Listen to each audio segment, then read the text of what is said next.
4-year-old Cody wandered off, and we don't believe that he was abducted. We think that our investigative efforts, based on the interviews that we've conducted, should remain in this area. We, in particular, are interested in even more help from the public than we've already received. We would like anyone in this area or who has been close to this area recently to look at any surveillance video that they may have, look and see if there are any photos that they may have captured in this area that may have something that we would be interested in. If there is anybody who has any knowledge of the last time Cody was out and about in the city of Hampton or elsewhere, we want to know.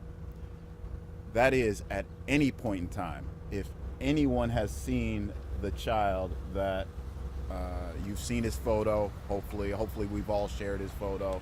We are interested in speaking to anyone who has ever seen him. That information is going to be very important to us. In particular, if we could focus our attention on the time that extends from around noon this past Sunday up until yesterday morning at 9 o'clock. We are really interested in speaking to people who may have been in this area around those times.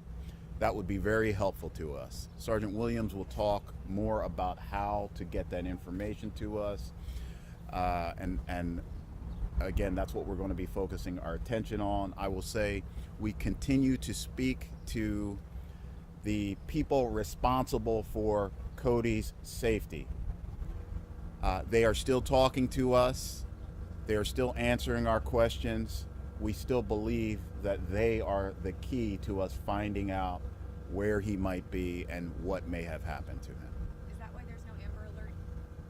There is no Amber Alert because we've worked with Virginia State Police to discuss the criteria, which we are deeply familiar with. This case is not an Amber Alert case. Sergeant Williams will talk more about that as well. And again, you have more people helping you in the search today, more agencies. Could you just speak to who's helping along with FBI? So Sergeant Williams will be able to talk about that as well. All right, I'm going to let him speak, and then we can hit questions. Good morning, thank you all. So some additional points that we want to cover this morning is we're establishing a role for the general public to help us assist in this search. So at the conclusion of this press conference, we're going to have a link available on our social media sites that enables the public to sign up to assist us. At this time, we're only seeking the first 50 volunteers. We need to be able to coordinate the volunteers and be able to determine where they're searching and have an accurate way to track where those volunteers are going to be working with our staff.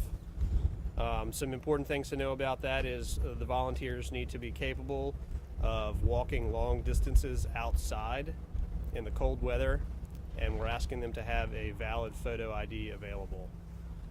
As I said, the first 50 are only going to be used, and after you sign up, please wait to be contacted. We'll contact you if we need you.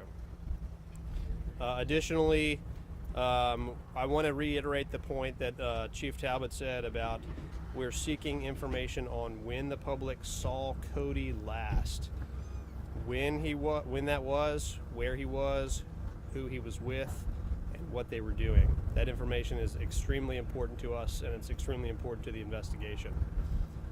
You can get that information to us by visiting p3tips.com.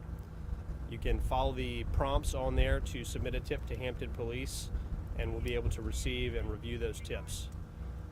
We might not be able to respond to every tip that we receive, but it's important to know that we have received it and we're going to pass it on to the appropriate personnel. You can also contact us at the crime line at 1-888-LOCK-YOU-UP. With regard to the Amber Alert, We've received numerous questions in terms of why an Amber Alert has not been issued. We have basically determined that the criteria for the Amber Alert has not been met. We have conferred with state police on numerous occasions to confirm that that criteria is not met, and the specific elements of the criteria that has not been met refers to, at this point, we don't believe that an abduction has taken place. There's no information to lead investigators to believe that Codi has been abducted, and we don't have information to pass on or to fit the criteria with regard to that element. Another element would be who the abductor would be, where that abductor is traveling, what they're wearing, what vehicle they're in. That element of the criteria simply does not exist. So aside from that, we're using all of our available resources to put this information and get it out to the public. Of course, with the media's assistance, all of our social media, this story has been shared hundreds of thousands of times, and we ask you to continue to share that to get this information out. That's all I have for you this morning, and we'll take questions as we can answer them to the best of our ability. Is Cody's mom around? Is she here in town?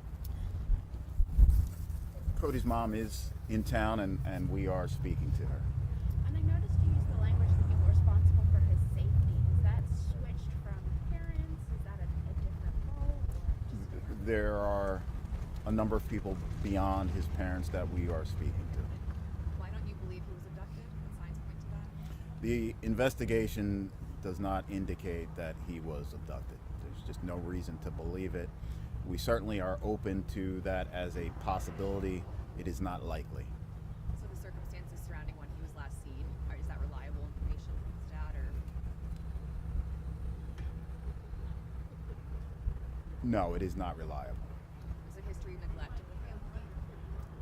I do not want to comment on that. Is that the reason for the new timeline with the not reliable information from family? The evidence that we have does not completely match the stories that we have received at this point.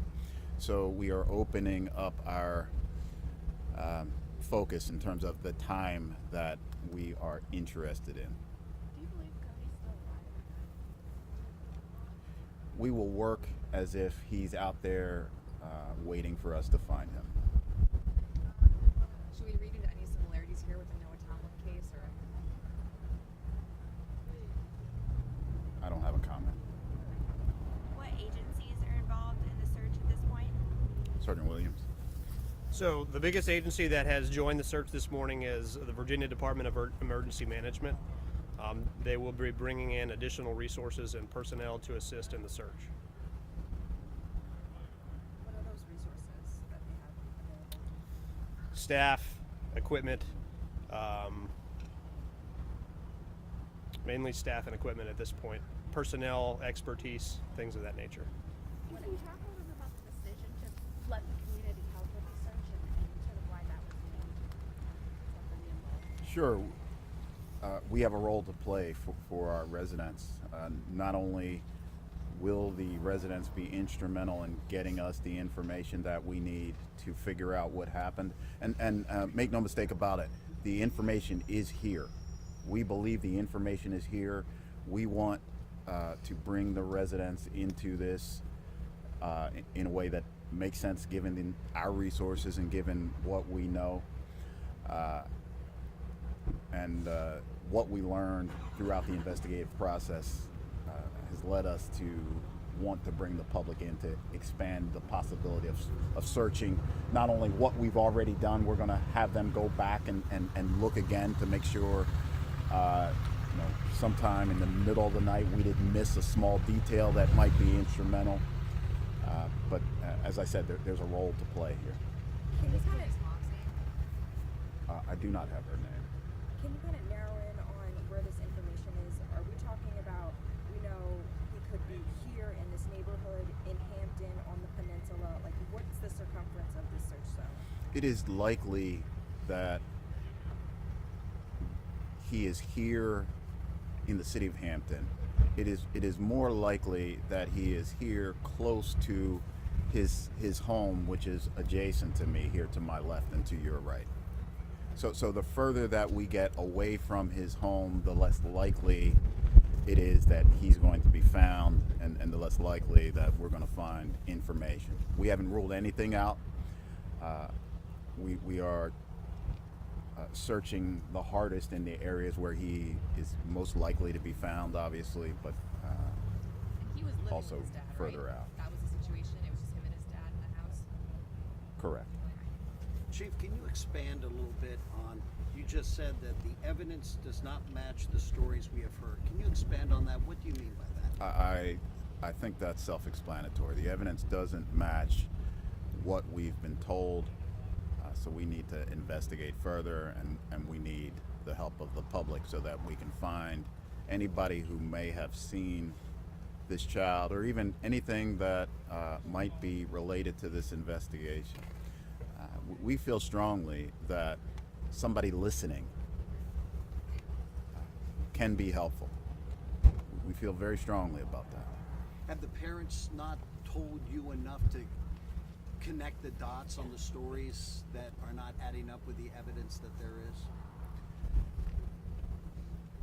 We probably won't know for certain how much is being left out until we find this child. But isn't that really the concerning thing, that the parents, the people that were responsible for his safety, are telling you stories that are not adding up to the evidence that you have? That is the crux of the investigation. We have to figure that out. And last night we had saw crews searching through dumpsters in the neighborhood. Is that just part of searching the whole area? Or? Right. We will search every place he could possibly be. Every place he could possibly be, we will look. We're not searching dumpsters because we believe he's there. We are searching dumpsters because he could be there. There was a dumpster searched last night. Nothing came from that. Or did something come from that? I can answer that, Chief. So, as with any investigation, with regard to specific evidence that we find or did not find, we're unable to go into that at this time. So, any questions that regard evidence that we're locating or have located, we're not able to expand on that at this time. Do you believe Cody's was someone he knows, possibly, if he is still alive? That is a possibility. And Chief, is there a person of interest at this point? There is a person of interest. We are most interested in Cody's parents. Are there any water searches going on in the area at this time? Yes.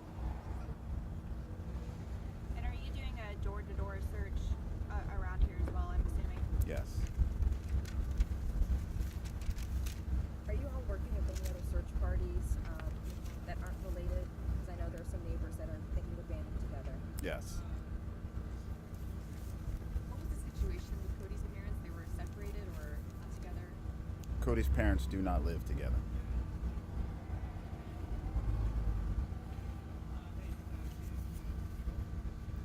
Thank you.